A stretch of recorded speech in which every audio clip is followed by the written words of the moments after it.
হরে কৃষ্ণ। শূন্য থেকে কোনো কিছুই সৃষ্টি হয় না, তাহলে ভগবান শ্রীকৃষ্ণ কী করে সৃষ্টি হলেন? জগৎ কিভাবে সৃষ্টি হলো?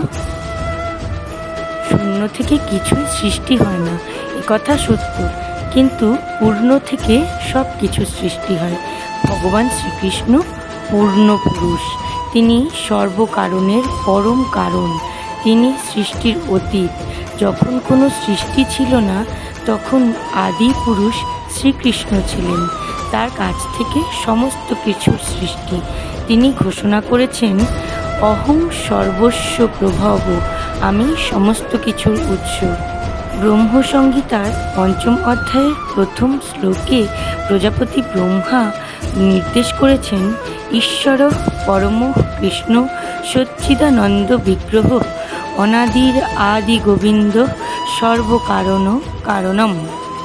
অর্থাৎ সচ্চিদানন্দ বিগ্রহ গোবিন্দ শ্রীকৃষ্ণই পরমেশ্বর ভগবান।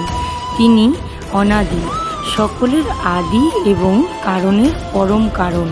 এই থেকে পরিষ্কার বোঝা যায়, ভগবান শ্রীকৃষ্ণের কোনো কারণ থাকতে পারে না।